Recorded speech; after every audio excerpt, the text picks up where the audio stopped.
Republican Senator Mitch McConnell, he faced his constituents today at a town hall out in the rural part of that state. The Senate Majority Leader, former Senate Majority Leader, told attendees he's hopeful that President Trump's tariffs will work, but he's not convinced they will. Take a listen to what he had to say. Put me down as not yet convinced that this is the best way to go, but we'll see. You know, maybe it'll turn out the way the president would like for it to turn out, but that's unfolding as we speak. I've never been a tariff enthusiast, and after 40 years in the Senate, I can change my view of that.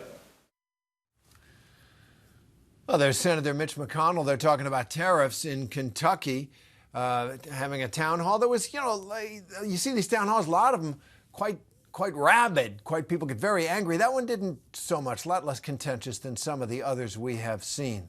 So let's bring in our Jay O'Brien, who is there in Kentucky. So, Jay, Mitch McConnell handling really not a lot of fire from his constituents, but making known that he's not a tariff guy. Exactly right, Terry. I mean, there have been this string of contentious town halls with Republican members of Congress facing constituents, some yelling, some have been arrested. One was tased at a Marjorie Taylor Greene event in Georgia. No fireworks like that here in Kentucky. But what we did see was Mitch McConnell continue his stance of being one of the few Republican senators who's been unafraid to publicly and on camera conflict with this administration's agenda and say, as you heard him say there, that he's not a supporter of these tariffs. And while he wishes the president well, in the past, he said Kentucky has had economic pain as a result of tariffs. McConnell even talked about the Great Depression and the 1930s. So I asked Senator McConnell, what does this mean, these tariffs, for his home state? Here's what he told me. We heard you say there you're no fan of tariffs. Are you concerned that Kentuckians will pay the price economically because of these tariffs? Well, we'll find out. I gave you my view of tariffs. It's long-standing. It had nothing to do with the current effort. I hope the president is right, but in the past, Kentucky has not benefited from the tariff issue.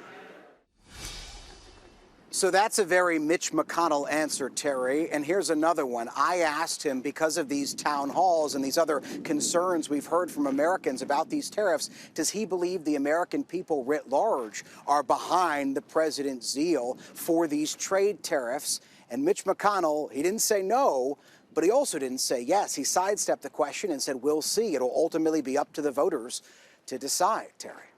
Yeah, a little evasive there to your question. Not surprising. He plays his cards very close to his vest, usually. Jay, let's switch gears. Republican Senator Linda Murkowski of Alaska, she's saying she's fearful to use her voice to oppose President Trump. What can you tell us about that?